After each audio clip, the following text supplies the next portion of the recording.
Hello anime lovers, और आज हम शुरू करने वाले हैं एक नए एनिमे को जिसका नाम है डेन डा डेन, जिसका लोग बेसब्री से इंतजार कर रहे थे। ये एनिमे काफी मजेदार और हटकर है, लेकिन बच्चे लोग इसे ना देखें तो चलिए जानते हैं इसकी कहानी को एपिसोड नंबर 1 के साथ। कहानी की शुरुआत होती है मोमो अयासे नाम की एक लड़की से, जो कि अपने बॉयफ्रेंड से परेशान हो चुकी है क्योंकि वो 1 नंबर का लीचड़ है। वो डेट पर जाने के लिए भी मोमो से पैसे मांगता है, और जब मोमो मना करती है तो वो उसे लव होटल ले जाने को बोलता है, लेकिन उसके पैसे भी मोमो को ही देने पड़ेंगे। अब ये बात सुन मोमो गुस्सा हो जाती है और उसे खींच कर एक लात मारती है, पर उसके सामने वो काफी कमजोर थी, तो वो लड़का मोमो को ही नीचे गिरा देता है और उससे ब्रेकअप करके चला जाता है। मोमो अब ये बात अपनी सहेलियों को बताती है, जो कहती हैं कि अच्छा हुआ वो लड़का 1 नंबर का हरामी था, पता नहीं मोमो ने उसमें क्या देखा। जिस पर मोमो कहती है कि वो उसके फेवरेट एक्टर केन ताकाकुरा जैसा दिखता है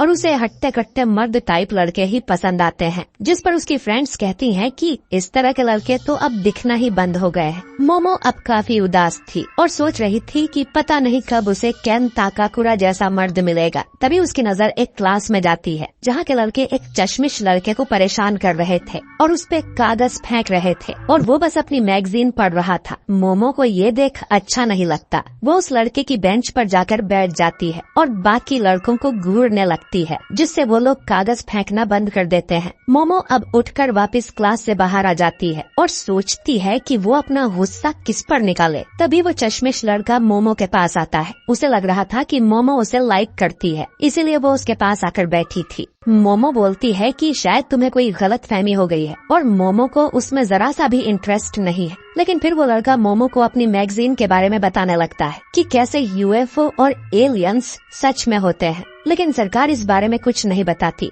लेकिन ऐसे कई सारे सबूत हैं जिनमें यूएफओ को देखा गया है। मोमो बोलती है कि उसे नहीं लगता कि यूएफओ या एलियंस होते हैं, नहीं उसे इनके बारे में कुछ जानना है। इतना कहकर मोमो जाने लगती है, लेकिन फिर भी वो लड़का मोमो के सामने एलियंस के बारे में बड़बड़ करने लगता है। अब मोमो गुस्सा हो जाती है और कहती है कि अपनी बकवास बंद करो, शायद इसीलिए तुम्हारा कोई दोस्त नहीं है और न ही कभी होगा। ये सुन उस लड़के को बहुत बुरा लगता है और उसके हाथ से मैगजीन गिर जाती है। मोमो को तुरंत ही एहसास होता है कि शायद उसने कुछ ज्यादा ही बोल दिया। वो उसकी मैगजीन उठाते हुए उस लड़के को सॉरी बोलती है और कहती है कि उसे नहीं लगता कि एलियंस होते हैं, पर वो मानती है कि भूत सच में होते हैं। ये सुन वो लड़का हंसने लगता है कि भूत जैसी कोई चीज नहीं होती, पागल हो क्या। ये सुन मोमो उस पे बहुत भड़क जाती है। दोनों अब लड़ने लगते हैं। मोमो का कहना था कि भूत सच में होते हैं और एलियंस नहीं, वहीं उस लड़के का मानना है कि सिर्फ एलियंस ही असली होते हैं। उन्हें लड़ते हुए मोमो की फ्रेंड्स देख लेती हैं और उन्हें लगता है कि मोमो को अपना नया बॉयफ्रेंड मिल गया और उन दोनों की जोड़ी काफी अच्छी लग रही थी। मोमो अब उस लड़के को चैलेंज करती है कि वो किसी भूत या जगह पर जाकर दिखाए, और अगर उसे वहाँ भूत दिखाई देता है तो वो मोमो का नौकर बन जाएगा। जिस पर वो लड़का भी कहता है कि मोमो उसकी बताई जगह पर जाकर दिखाए, और अगर उसने वहाँ एलियंस देख लिए तो मोमो को उसकी नौकर बनना होगा। दोनों को शर्त मंजूर थी। अब रात के समय मोमो नागी जनरल हॉस्पिटल पहुंच जाती है, जो कि कई सालों से बंद पड़ा था। मोमो ने उस लड़के का निकनेम ओकल्ट कुन या ओकारुन रख दिया था। ओकारुन कॉल पर मोमो को बताता है कि ये हॉस्पिटल एलियंस का अड्डा माना जाता है। अगर वो इसकी छत पर जाएगी तो एलियंस जरूर उसे किडनैप कर लेंगे और उसकी बॉडी के साथ एक्सपेरिमेंट्स करेंगे। मोमो पूछती है कि उसका आज तक किडनैप हुआ कि नहीं, जिस पर ओकारुन बोलता है कि हुआ होगा और शायद एलियंस ने उसकी मेमोरीज मिटा दी होंगी। ओकारुन की बातों से मोमो को साफ पता चल जाता है कि उसने खुद आज तक कोई एलियन या यूएफओ नहीं देखा। खैर, ओकारुन भी मोमो की बताई जगह पर पहुंच गया था, जो कि एक पुरानी टनल है। मोमो कहती है कि ये टनल बहुत ज्यादा भूतिया है, ऐसा उसने ऑनलाइन पढ़ा था। ओकारुन बोलता है कि वो इस टनल में जाकर साबित कर देगा कि भूत जैसी कोई चीज नहीं होती, लेकिन फिर भी उसे डर लग रहा था और वो गाना गाते हुए अंदर जाने लगता है। ओकारुन को भी पता चलता है कि मोमो ने खुद कभी भूत नहीं देखे। वो उस पे चिल्लाने लगता है कि जब उसने खुद कभी भूत नहीं देखा तो वो उन पे यकीन कैसे कर सकती है। है, जिस पर मोमो बताती है कि उसकी दादी असल में एक स्पिरिट मीडियम है, यानी कि वो आत्माओं से बात कर सकती है। मोमो को उसकी दादी ने ही पाला है क्योंकि उसके पेरेंट्स मर चुके हैं। जब मोमो छोटी थी तब अपने सर पे हाथ रखकर वो एक रिचुअल पोज बनाकर बाहर निकलती थी। उसकी दादी का कहना था कि ऐसा करने से बुरी शक्तियाँ दूर रहती हैं। वो पोज बनाकर ही स्कूल में जाती थी और लड़के उसका मजाक उड़ाया करते थे, बल्कि जिस लड़के को मोमो पसंद करती थी वो भी उसका मजाक उड़ाने लगता है, जिससे मोमो को बहुत बुरा लगता है। उसे अपनी दादी से नफरत हो जाती है और वो उन्हें बुरा भला भी कह देती है, जिसके बाद कई दिनों तक उसकी अपनी दादी से बात नहीं होती। लेकिन बाद में मोमो को रियलाइज हुआ कि मोमो को इस बात से गुस्सा नहीं आया था कि उस लड़के ने मोमो का मजाक उड़ाया, बल्कि वो इस बात से गुस्सा थी कि उस लड़के ने उसकी दादी का मजाक उड़ाया। मोमो अपनी दादी से बहुत प्यार करती है और उसे उन पर पूरा भरोसा है, इसलिए उसे इस बात पर भी भरोसा है कि भूत होते हैं। अब वो ओकारून से पूछती है कि उसे क्यों लगता है कि एलियंस होते हैं, लेकिन ओकारून उसे कुछ नहीं बताता और बोलता है कि इसके पीछे कोई रीजन हो ऐसा जरूरी तो नहीं। खैर, ओकारून को अब टनल में खून के पंजों के निशान दिखने लगते हैं और जब वो पीछे मुड़ता है तो उसे एक डरावनी सी बुढ़िया दिखती है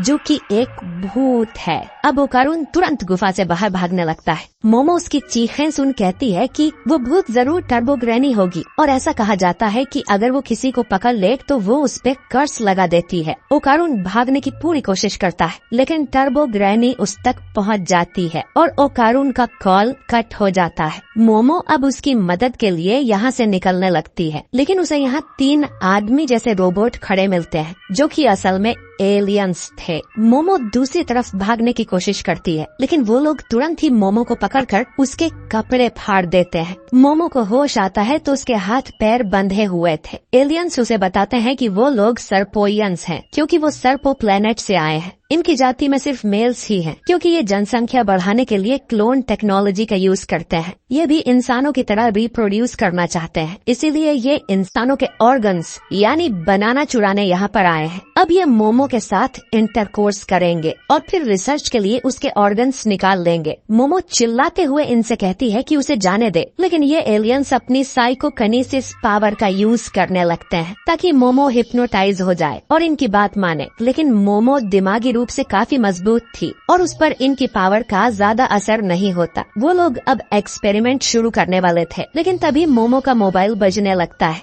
एक एलियन जब उस मोबाइल को उठाता है तो उसे जोर की लात पड़ती है और फिर उस मोबाइल में से एक भूत निकलकर बाहर आता है। ये भूत फिर उस एलियन को काट कर दूर फेंक देता है। ये भूत और कोई नहीं बल्कि ओकारून है, जिस पर टर्बो ग्रैनी का कर्स लग चुका है। ओकारून खुद को कंट्रोल नहीं कर पा रहा था और ग्रैनी उसे पजेस कर लेती है। दूसरा एलियन बोलता है कि मोबाइल में से टेलीपोर्ट होने की टेक्नोलॉजी तो अभी हमारे पास भी नहीं है, तुम जो भी हो यहाँ से चले जाओ या तो हमें अपना बनाना दे दो। एलियंस अब अपनी पावर का यूज करने लगते हैं, लेकिन ग्रैनी इतनी तेज थी कि उस पे एलियंस की शक्ति का असर ही नहीं होता और वो दूसरे एलियन को भी काट कर उसका बनाना निकाल लेती है। अब तीसरा एलियन अपने अटैक से ग्रैनी को दूर फेंक देता है और बोलता है कि उन्होंने इंसानों पर कभी हमला नहीं किया है, तो चुपचाप हमें अपना बनाना दे दो। ओकारून बोलता है कि उन्हें जो भी चाहिए वो देने को तैयार है। वो कितने टाइम से एलियंस को देखना चाहता था, क्योंकि उसके कभी कोई दोस्त नहीं बने। उसे लगता था कि कम से कम एलियंस तो उससे जरूर दोस्ती करेंगे, इसीलिए वो बचपन से ही आसमान में घूरता रहता था और सोचता था कि कोई एलियन उसके पास आ जाए, लेकिन ऐसा कभी नहीं हुआ। ओकारून को हमेशा दूसरे बच्चे बुली करते हैं और किसी को उससे कोई फर्क नहीं पड़ता था कि वो जिंदा भी है या नहीं। लेकिन फिर मोमो उसकी हेल्प करने आई, इसीलिए वो मोमो को कुछ नहीं होने देगा। तो एलियंस को जो भी करना है ओकारून के साथ करे, लेकिन मोमो को जाने दे और उसके लिए वो मॉन्स्टर बनने को भी तैयार है। इतना कहकर ओकारून का कर्स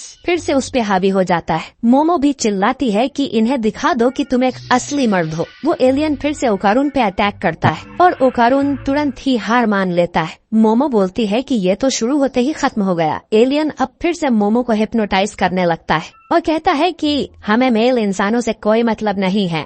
मोमो को अब अपनी दादी का एक फ्लैशबैक याद आता है, जिसमें वो मोमो को उसकी शक्ति बाहर निकालना सिखा रही थी ताकि वो हमेशा बुरी चीजों से खुद को बचा सके। लेकिन मोमो ये रिचुअल करने से मना कर देती है क्योंकि बच्चे उसका मजाक उड़ाते थे। मोमो ये कहते हुए भाग जाती है कि वो अपनी दादी से नफरत करती है और वो एक नकली स्पिरिट मीडियम है। मोमो अब सोचती है कि ये सब बातें उसे अब क्यों याद आ रही है। मोमो अब ध्यान लगाकर वही करती है जो उसकी दादी ने सिखाया था और अचानक उसके अंदर साइकिक पावर्स आ जाती हैं, जिससे वो टेबल को तोड़कर आजाद हो जाती है, जो देख ओकारून भी चौंक जाता है। मोमो को खुद यकीन नहीं होता कि उसके अंदर साइकिक पावर्स थी। एलियंस की पावर भी मोमो की पावर के सामने कमजोर पड़ रही थी। मोमो अब समझ जाती है कि उसकी दादी सच में एक स्पिरिट मीडियम है। वो उन्हें थैंक यू बोलती है और उस तीसरे एलियन को एक जोरदार लात मारती है, जो कि इतनी पावरफुल थी कि वो एलियन यूएफओ को तोड़ते हुए बाहर जाके गिरता है। और ये यूएफओ बाहर से देखने पर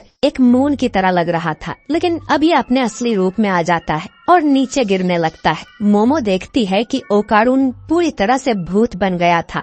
वो मोमो को भी काटने आता है, लेकिन मोमो अपनी पावर से टर्बो ग्रैनी को ओकारून से अलग कर देती है। लेकिन ओकारून पर कर्स अब भी लगा हुआ था। टर्बो ग्रैनी कहती है कि उसने इस लड़के की दोनों गोटियां निकाल ली हैं और जब तक उसके पास गोटियां हैं, ओकारून पर कर्स लगा रहेगा। अगर ये ओकारून को कर्स से मुक्ति दिलाना चाहते हैं तो इन्हें ग्रैनी से उसी टनल में आकर लड़ना होगा। इतना कहकर टर्बो ग्रैनी गायब हो जाती है। यूएफओ अब उस हॉस्पिटल की बिल्डिंग से टकरा के नीचे क्रैश हो जाता है, लेकिन मोमो ओकारून को लेके वहाँ से बाहर आ जाती है। दोनों अब गलत और सही साबित हो गए थे, क्योंकि एलियंस भी होते हैं और भूत भी। मोमो को एलियंस ने किडनैप किया और ओकारून को भूत ने कर्स लगा दिया। मोमो की साइकिक पावर की वजह से ओकारून अभी नॉर्मल है। अगर वो अपनी पावर हटा दे तो ओकारून वापस आउट ऑफ कंट्रोल हो जाएगा। ये सुन अब ओकारून उस टनल की तरफ जाने लगता है, क्योंकि उस ग्रैनी को हराने पर ही उसे कर्स से मुक्ति मिल पाएगी। वो अपने कपड़े उतारकर मोमो को दे देता है ताकि उन्हें पहनकर वो अपने घर चली जाए। मोमो कहती है कि वो उसके साथ चलेगी, उसकी हेल्प करने के लिए, जो सुन ओकारून कहता है कि वो उसकी मदद क्यों ही करेगी, वो बस एक लूजर है। मोमो उसके कपड़े वापस कर उसके साथ चलने लगती है। ओकारून बोलता है कि फिर भी ये कपड़े तो पहन ही लो, वरना वो ठीक से फोकस नहीं कर पाएगा। ये सुन मोमो के दिल में धक धक होने लगती है, क्योंकि केन ताकाकुरा ने भी एक बार ये लाइन मारी थी। वो अब सोचती है कि उसे तो इस लड़के का नाम तक नहीं पता। वो उसका नाम पूछती है और ओकारून बताता है कि उसका नाम है केन ताकाकुरा। जो सुन मोमो के होश उड़ जाते हैं और उसके पीछे का यूएफओ ब्लास्ट हो जाता है, जहां मोमो को पता चलता है कि ओकारून का असली नाम केन ताकाकुरा है, जो कि मोमो के फेवरेट एक्टर का भी नाम है और जिसकी मोमो बहुत बड़ी दीवानी है। मोमो मना करती है कि तुम्हारा नाम केन ताकाकुरा नहीं हो सकता है, और ओकारून कहता है कि मानो या ना मानो, यही मेरा नाम है। अब मोमो अपने कान बंद कर लेती है, जिससे ओकारून पर ग्रैनी का कर्ज बढ़ने लगता है और ग्रैनी बनके वो मोमो से कहता है कि मुझे अपना केला खिला दो। मोमो अपनी साइकिक पावर से ओकारून को उठा के दूर फेंक देती है और उसका कर्ज भी शांत कर देती है। मोमो कहती है कि हमें कुछ रूल्स सेट करने चाहिए, तुम अपना ये नाम कभी नहीं बोलोगे। मोमो कहती है कि तुम्हें ओकल्ट पसंद है, इसीलिए वो उसे ओकारून कह के ही बुलाएगी और वो अपना असली नाम कभी मोमो के सामने नहीं बोलेगा। ओकारून के पास और कोई चॉइस नहीं थी, तो वो इसके लिए मान जाता है। मोमो उसे चिढ़ाती है कि शायद तुम्हें ये नया नाम पसंद आया, तुम्हारा चेहरा भी लाल हो रहा है, और ओकारून शर्मा के अपना मुंह फेर लेता है। ओकारून अब शर्म के मारे उसके सामने ही पाद देता है और मोमो उस पे चिल्लाने लगती है कि वो कितना गंदा है। अब ये लोग उस गुफा तक पहुँचे हैं उससे पहले ही सुबह हो जाती है, यानी कि टर्बो ग्रैनी अब बाहर नहीं आएगी, क्योंकि भूत तो रात में ही बाहर निकलते हैं। मोमो अब ओकारून को अपने घर चलने को बोलती है और इन कपड़ों में वो भूत से ज्यादा डरावना लग रहा था। दोनों अब मोमो के घर के सामने पहुँच जाते हैं। मोमो बताती है कि उसकी दादी लड़कों के मामले में बहुत स्ट्रिक्ट है, उन्होंने मोमो के एक्स बॉयफ्रेंड को लगभग मार ही दिया था। अब ओकारून जैसे ही गेट के अंदर कदम रखता है उसके शरीर में आग लग जाती है और वो जलने लगता है। ये देख मोमो अपनी पावर से ओकारून को उठाकर पास वाली नदी में फेंक देती है, जिससे वो बच जाता है। मोमो अब देखती है कि उसकी दादी ने गेट पर एक तालिस्मान लगाया हुआ था, जिससे बुरी शक्तियाँ उनके घर के अंदर नहीं आ सकती, और क्योंकि ओकारून शापित है तो उसे भी इसने रोक दिया। मोमो ओकारून को सॉरी कहती है कि उनके घर पर एक बैरियर लगा हुआ था। मोमो उस तालिस्मान को निकाल देती है और ओकारून को वापस अंदर आने को बोलती है। अगर उसमें आग लग गई तो मोमो उसे उठाकर वापस नदी में डाल देगी। ओकारून डरते हुए गेट के अंदर आता है और इस बार उसे कुछ नहीं होता, पर वो कहता है कि उसके पूरे शरीर में गुदगुदी सी हो रही है। मोमो अब उसके बालों का मजाक उड़ाने लगती है, जो कि दादी अम्मा जैसे हो गए थे। अब घर के अंदर आकर मोमो अपनी दादी को आवाज लगाती है, पर वो शायद घर पर नहीं थी। मोमो अब ओकारून को अपने कमरे में ले जाती है और उसे गेट के बाहर ही खड़े होने को बोलती है क्योंकि उसे कपड़े बदलने थे। लेकिन जैसे ही ओकारून गेट बंद करता है उसका कर्ज हावी हो जाता है और वो दरवाजा खोल देता है, जिससे मोमो गुस्सा हो जाती है। वो उसका कर्ज गायब करती है और उसे पीछे मुड़ जाने को कहती है। कपड़े चेंज करने के बाद मोमो ओकारून के लिए भी कपड़े लाती है, जो कि वैसे तो लड़कियों के कपड़े हैं लेकिन फिलहाल काम चल जाएगा। अब मोमो ओकारून से पूछती है कि तुम्हारा केला गायब हो चुका है ना? टर्बो ग्रैनी ने कहा था कि उसने ओकारून का केला चुरा लिया है, इसीलिए वो शापित है। ये सुन ओकारून अपनी पैंट में चेक करता है और वहाँ सच में कुछ भी नहीं था। मोमो अब मजाक में कहती है कि उसे भी देखना है। ओकारून उसे साफ मना कर देता है, जिस पर मोमो बोलती है कि जब वहाँ कुछ है ही नहीं तो दिखाने में कैसी शर्म। ओकारून कहता है कि कुछ हो या ना हो वो नहीं दिखाएगा। ओकारून अब मोमो पर भड़कने लगता है कि ये उसी की गलती है, उसी ने वो गुफा में जाने का चैलेंज दिया था। जिस पर मोमो कहती है कि अपनी फालतू कहानियां सुनाने मेरे पास तुम आए थे। वो बड़बड़ कर रहा था, इसीलिए मोमो ने उससे शर्त लगाई, जिस पर ओकारून बोलता है कि वो हमेशा से एक दोस्त चाहता है। तो जब मोमो उसके पास से गई तो ओकारून ये मौका गंवाना नहीं चाहता था, इसीलिए वो उसके पास बातें करने पहुंच गया। लेकिन आखिर में उन दोनों की दुनिया अलग है। उसके जैसा लल्लू कभी मोमो जैसी लड़की से दोस्ती नहीं कर सकता। वो माफी मांगता है कि उसकी वजह से मोमो इस झमेले में फंस गई। जब ये सब खत्म हो जाएगा तो मोमो उसे इग्नोर कर सकती है, जैसे वो उसे जानती ही नहीं। ये सुन मोमो बोलती है कि यही तुम्हारी प्रॉब्लम है, तुम खुद से ही कुछ भी सोच लेते हो, इसीलिए तुम्हारा कोई दोस्त नहीं है, क्योंकि तुम खुद ही लोगों को अपने से दूर धकेलते हो। मोमो कहती है कि वो उसे इग्नोर नहीं करेगी। वो लोग आपस में ओकल्ट के बारे में बहुत बात करेंगे। ये सुनकर ओकारून की आंखों में आंसू आ जाते हैं। मोमो उससे कहती है कि वो कुछ बोले, जिस पर ओकारून कहता है कि तुम कितनी बदसूरत हो, सामने वाले के मुंह पर बेइज्जती कर देती हो। ये सुन मोमो भड़क जाती है और उससे लड़ने लगती है। तभी इनके घर की घंटी बज जाती है। ओकारून कहता है कि तुम्हारी दादी घर आ गई, जिस पर मोमो बोलती है कि उसने ये घंटी पहली बार सुनी है। उसकी दादी ने बताया था कि उनके घर में 2 घंटियां हैं, एक इंसान के लिए और दूसरी बुरी आत्माओं के लिए, क्योंकि मोमो ने वो तालिस्मान मेन गेट से निकाल दिया था तो कोई भूत उनके घर तक आ गया है। ओकारून बोलता है कि अब हम क्या करें, जिस पर मोमो कहती है कि वो इस तालिस्मान को वापस लगा देगी, जिससे यह भूत जल जाएगा, जैसे ओकारून जलने लगा था। ओकारून कहता है कि ऐसे तो मैं भी जल जाऊंगा। तो मोमो बोलती है कि तुम कुछ देर गेट के बाहर चले जाना। ये दोनों अब पीछे के रास्ते से घर से बाहर निकलते हैं और देखते हैं कि बाहर काले बादल छा गए थे, जैसे रात हो गई हो, और घर के चारों तरफ एक दीवार भी बन जाती है, यानी कि ये बाहर नहीं जा सकते। और मेन गेट भी दीवार के अंदर सील हो गया था। यहाँ काला धुआं फैल रहा था, जिससे मोमो की नाक से खून बहने लगा और ओकारून की भी हालत खराब हो रही थी। और तभी इन दोनों को अपने ऊपर एक बड़ा सा मॉन्स्टर दिखाई देता है, जो कहता है कि तुम बुरे लोग हो, तुमने वादा तोड़ दिया। इतना कहकर वो दोनों को एक जोरदार मुक्का मारता है, लेकिन ये उसके सामने से हट जाते हैं। दोनों अब चिल्लाते हुए उससे दूर भागने लगते हैं और वो मॉन्स्टर कहता है कि मुझे अपना केला दे दो।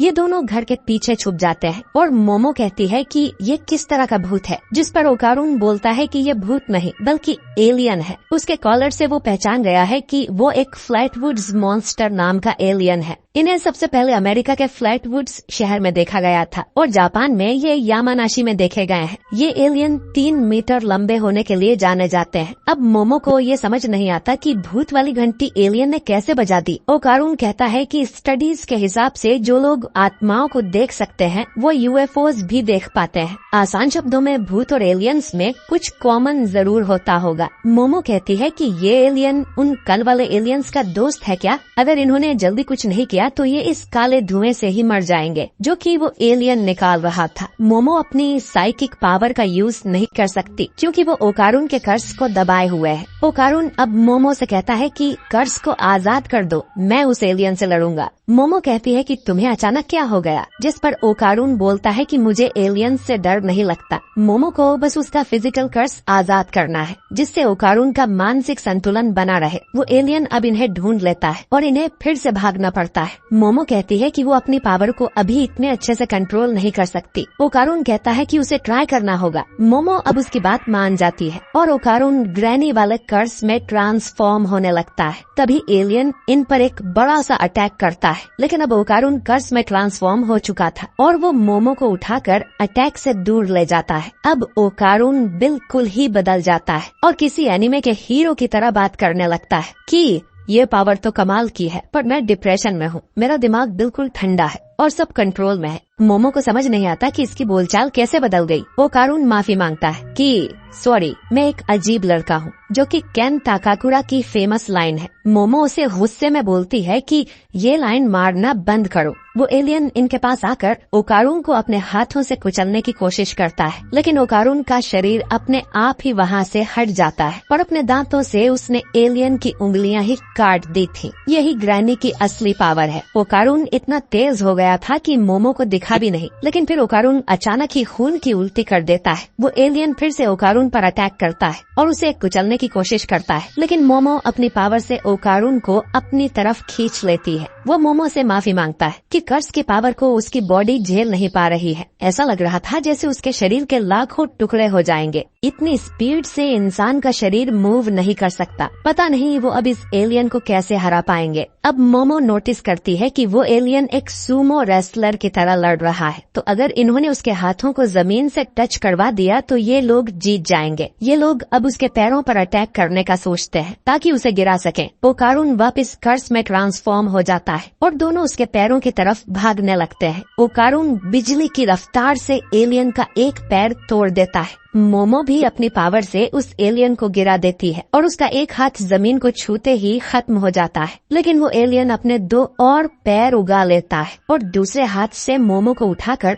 जोर से दीवार में मार देता है। लेकिन फिर भी मोमो ओकारून के कर्स को कंट्रोल में रखती है और एलियन को चीटर बुलाती है। वो एलियन अब बार बार मोमो को मारने लगता है, जिससे ओकारून को उसकी चिंता होने लगती है। वो मोमो से भीख मांगता है कि वो उसका कर्स आजाद कर दे, वरना वो मर जाएगी। अब तक एलियन ने दीवार में काफी गहरा छेद कर दिया था। असल में ये मोमो का प्लान था, क्योंकि टेक्निकली अब वो मेन गेट से बाहर है। मोमो अब ओकारून को अपने पास गड्ढे में खींच लेती है और फिर उस तालिस्मान को वापस गेट पर लगा देती है, जिससे वो एलियन जलकर खत्म हो जाता है। ये दोनों अब वापस असली दुनिया में आ गए थे और सब नॉर्मल हो गया था। दोनों अब चैन की सांस लेते हैं, लेकिन ओकारून का कर्स अब भी मोमो के बिना कंट्रोल में नहीं रहता। मोमो नोटिस करती है कि ओकारून की हेयर स्टाइल भी थोड़ी बदल गई थी। अब काफी थकने की वजह से मोमो बेहोश हो जाती है और उसके बेहोश होते ही ओकारून का कर्स उस पे हावी हो जाता है और वो पूरी तरह से टर्बो ग्रैनी में ट्रांसफॉर्म हो जाता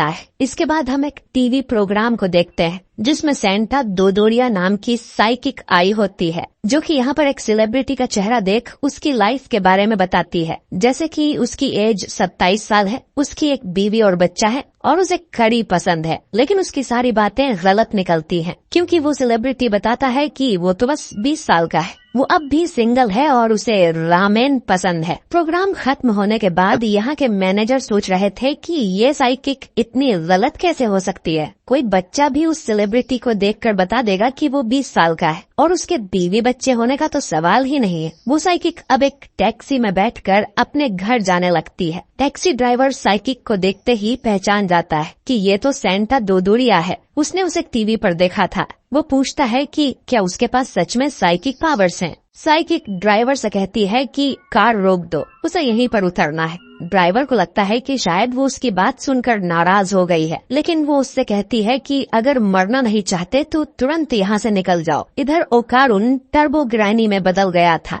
ग्रैनी अब मोमो की टांग उठाकर उसे खाने ही वाली थी, लेकिन अचानक ही उसे एक कील आकर लगती है और वो नदी में जा गिरती है। ये अटैक उसी साइकिक लेडी ने किया था और अब हमें पता चलता है कि ये कोई और नहीं बल्कि मोमो की दादी है और इसका असली नाम सेइको है। सेइको को लगा था कि उसकी पोती फिर से किसी आवारा लड़के को घर ले आई है, लेकिन ये तो एक मॉन्स्टर है। टर्बो ग्रैनी अब सेइको के सामने से गायब होकर उस पे पीछे से हमला करने की कोशिश करती है, लेकिन उसके पास आते ही वो जल जाती है। सेइको बोलती है कि तुम तो सच में काफी तेज हो, लेकिन सेइको को लगा ही था कि ग्रैनी उस पे पीछे से वार करेगी और उसने ग्रैनी के लिए एक जाल बिछाया हुआ था जिसमें वो फंस गई है। ग्रैनी अपने आसपास एक सर्कल देखती है जिससे बाहर कदम रखते ही वो जलने लगती है। सेइको बताती है कि अगर ग्रैनी ने वो लाइन क्रॉस की तो वो मर जाएगी क्योंकि उसने सर्कल के बाहर एक बैरियर सेट कर दिया है। सेइको खुद भी एक सर्कल में खड़ी थी जिसके अंदर एक कील ठुकी हुई थी। अगर कील को सर्कल के अंदर ठोका जाए तो अंदर एक बैरियर बन जाता है, लेकिन अगर कील सर्कल के बाहर ठोकी जाए तो बाहर एक बैरियर बन जाता है। इसीलिए ग्रैनी सेइको को छू तक नहीं पाई थी क्योंकि वो अपने बैरियर की प्रोटेक्शन में खड़ी थी। ग्रैनी अब सेइको को डराने की कोशिश करती है और कहती है कि मैं तुम्हें मार के खा जाऊंगी, तुम मुझे हमेशा कैद करके नहीं रख पाओगी। जिस पर सेइको कहती है कि वो उसे कैद करके रखना भी नहीं चाहती, वो तो उसे मारना चाहती है। इसके बाद सेइको अपने बैट से ग्रैनी की धुलाई करने लगती है और पेंसिल से उसके आसपास एक और सर्कल बना देती है। अब इतने से सर्कल में ग्रैनी की स्पीड भी किसी काम की नहीं है। ग्रैनी सेइको को खूसट पागल बुढ़िया बुलाती है, जिस पर सेइको कहती है कि एक बुढ़िया दूसरी बुढ़िया को खूसट बुला रही है, इससे तो मुझे गुस्सा आ गया। ग्रैनी अब सेइको से कहती है कि अगर तुमने मुझे जला दिया तो मेरे साथ वो लड़का भी मर जाएगा। जिस पर सेइको कहती है कि उसकी पोती को धोखा देने वाले सभी लोगों को वो मार देगी, भले ही वो इंसान ही क्यों न हो। सेइको अब उस कील को सर्कल के बाहर से निकालकर सर्कल के अंदर ठोक देती है, जिससे टर्बो ग्रैनी जल जाती है। इसके कुछ देर बाद मोमो अपने कमरे में जागती है। वो भागकर नीचे आती है तो देखती है कि उसकी दादी घर आ गई है और टीवी पर कार्टून देख रही है। सेइको मोमो से पूछती है कि क्या वो किसी भूतिया जगह पर गई थी, जिस पर मोमो बताती है कि वो नहीं, उसका एक दोस्त गया था जिस पर वहाँ कर्ज लग गया। पर सेइको तो मजे से टीवी देखकर हंस रही थी। मोमो सेइको से पूछती है कि वो लड़का कहाँ पर है, मोमो का उसके साथ रहना जरूरी है। सेइको बोलती है कि अगर तुम उस शैतानी आत्मा की बात कर रही हो तो उसे मैंने मार दिया। जो सुन मोमो चौंक जाती है और पूछती है कि क्या उसने चश्मा पहना था। सेइको अब मोमो को ताने मारती है कि तुम तो भूतों पर बिलीव नहीं करती थी ना, और मुझे एक ढोंगी स्पिरिट मीडियम बुलाती थी। मोमो कहती है कि ये बुढ़िया कब तक उस बात को लेकर बैठी रहेगी। मोमो अब अपना सिर झुका के सेइको से माफी मांगती है और पूछती है कि ओकारुन कहाँ पर है। सेइको अब बोलती है कि श्राइन में जाके देखो। जो सुन मोमो गुस्से में बोलती है, पागल बुढ़िया, अगर ओकारुन को कुछ हुआ होगा तो मैं तुम्हें कभी माफ नहीं करूंगी। मोमो दौड़कर श्राइन की तरफ जाने लगती है। उसे ओकारुन की याद आ रही थी कि वो तो बस मामूली ओकल्ट फैन था और दोस्त बनाना चाहता था। मैंने ही उसे उस भूतिया टनल में जाने को बोला। मोमो अब चिंता में श्राइन का दरवाजा खोलती है और देखती है कि ओकारुन तो मजे से चावल खा रहा था। मोमो को जिंदा देख ओकारुन को खुशी होती है। उसे तो लग रहा था कि टर्बो बनके उसने मोमो को मार दिया होगा। मोमो अब दरवाजा बंद करके चैन की सांस लेती है और बोलती है कि चश्मिश, तुम अब भी जिंदा हो। मोमो असल में ओकारुन के लिए बहुत डर गई थी। सेइको यहाँ आके बताती है कि जब तक ओकारुन श्राइन के अंदर है वो ठीक है, लेकिन जैसे ही वो बाहर निकलेगा वापस से वो मॉन्स्टर बन जाएगा। उसके मरने की खबर सुन के मोमो की हालत खराब हो गई थी। सेइको पूछती है कि क्या वो उस लड़के को पसंद करती है। मोमो कहती है कि बिल्कुल नहीं, टर्बो ग्रैनी ने इसका केला चुरा लिया है और जब तक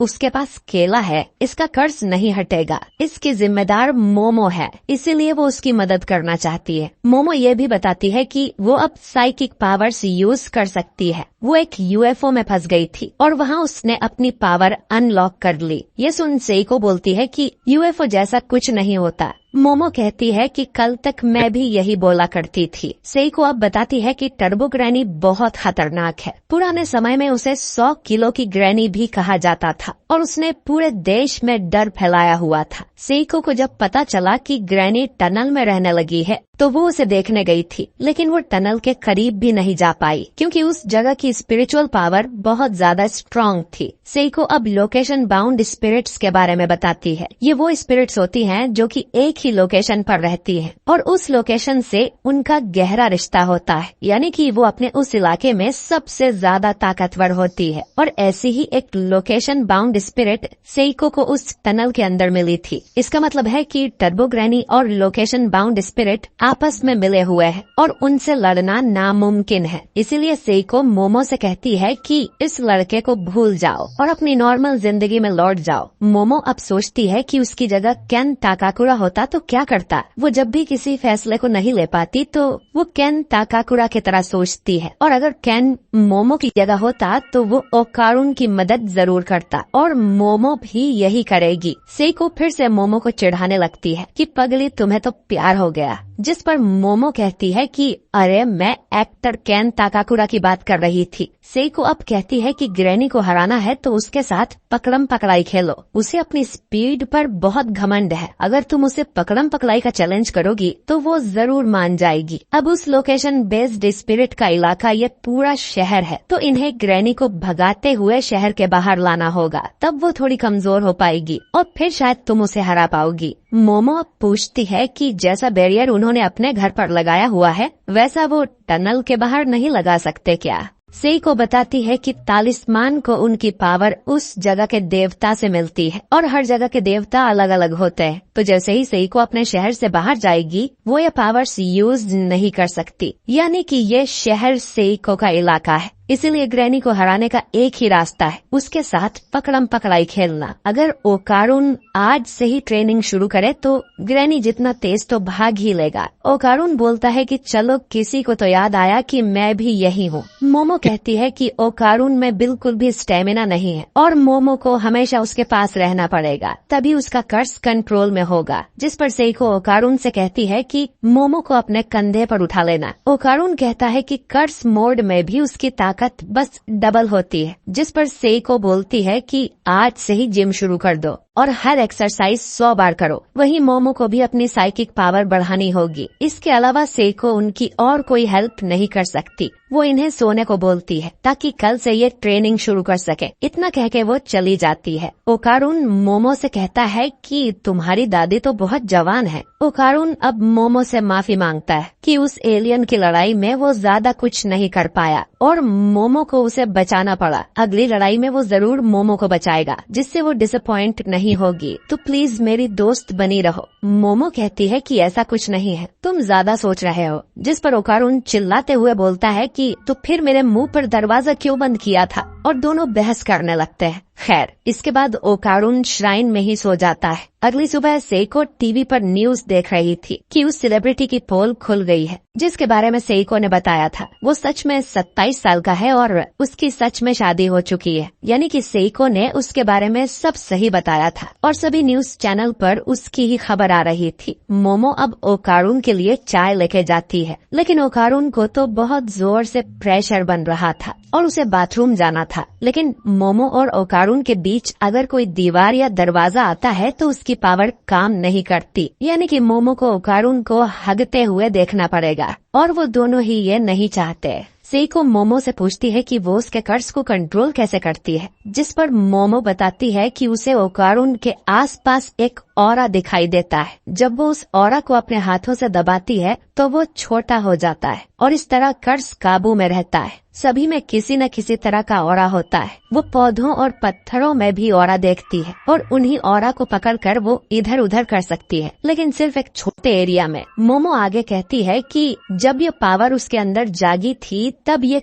कहीं ज्यादा शक्तिशाली थी, जैसे वो जो चाहे कर सकती है, लेकिन अब ऐसा नहीं है। वो बस छोटी मोटी चीजें ही गिला सकती है। सेइको अब मोमो को अपनी आंखें बंद करने को कहती है कि उसे सिर्फ आंखों से नहीं बल्कि अपने दूसरे सेंसेस से भी ऑरा को फील करना चाहिए। मोमो ऐसा ट्राई करती है पर ओकारुन ट्रांसफॉर्म हो जाता है। ओकारुन कहता है कि अब उससे और नहीं रहा जाएगा और वो यहीं पे रायता फैला देगा। ओकारुन किसी दूसरे घर में ही घुसने लगता है तो मोमो उसे मना करती है। फिर वो भागकर मोमो के घर में घुसता है और हल्का होने लगता है और मोमो को उसे हल्का होते देखना पड़ता है, जिस पर ओकारुन को बहुत शर्म आती है। वो कहता है कि उसे जल्द ही इस कर्ज से आजाद होना है। सेइको कहती है कि जब मोमो ने पावर अनलॉक की थी वही उसकी असली शक्ति है, लेकिन वो पावर अब सील हो गई है और मोमो को ट्रेनिंग के साथ अपनी पावर बढ़ानी होगी, जिसमें बहुत टाइम लगेगा। अब अचानक ही मोमो देखती है कि बाथरूम के अंदर टर्बो ग्रैनी आ गई थी, जिसने सेइको को फ्रीज कर दिया था और उसकी नाक से खून भी निकल रहा था। ग्रैनी मोमो से कहती है कि वो ओकारून के थ्रू उससे बात कर रही है और उसका कर्स वायरस की तरह है। जिस भी इंसान को ओकारून ने देखा है, ग्रैनी उसे तुरंत ही मार सकती है। जैसे कि मोमो की दादी को। आज रात मोमो को ग्रैनी से मिलने उस टनल में आना होगा, नहीं तो वो ओकारून के आसपास के सभी लोगों को मारना शुरू कर देगी। इसके बाद ग्रैनी चली जाती है और सब नॉर्मल हो जाता है। सेइको होश में आकर देखती है कि उनके घर का तालिस्मान भी जल गया था। मोमो उसे सब कुछ बताती है। अब रात को जाने से पहले सेइको इन दोनों को खास कपड़े पहनाती है, जो कि बुरी आत्माओं से इनकी रक्षा करेंगे। लेकिन ये कपड़े थोड़े ओल्ड फैशन्ड हैं। सेइको मोमो को गले भी लगाती है और उससे कहती है कि अपना ख्याल रखना और जिंदा वापस आना। इसके बाद ये दोनों साइकिल से निकल पड़ते हैं, लेकिन फिर ये एक ट्रेन पकड़ लेते हैं क्योंकि साइकिल से टनल तक जाने में बहुत टाइम लगेगा। मोमो टर्बो ग्रैनी पर बहुत गुस्सा थी क्योंकि उसने मोमो की दादी को मारने की धमकी दी थी और वो मार मार के उसका भरता बना देगी। इसके बाद मोमो ट्रेन में कपड़े बदलकर मॉडर्न कपड़े पहन लेती है और अब वो टर्बो ग्रैनी से लड़ने को तैयार थी और ये एपिसोड यहीं पर एंड हो जाता है। तो दोस्तों, क्या ये दोनों टर्बो ग्रैनी को हरा पाएंगे? जानने के लिए अगला एपिसोड जरूर देखें और ये भी बताइए कि आपको मोमो की दादी कैसी लगी। वीडियो अच्छा लगा हो तो इसे लाइक और शेयर जरूर कीजिए।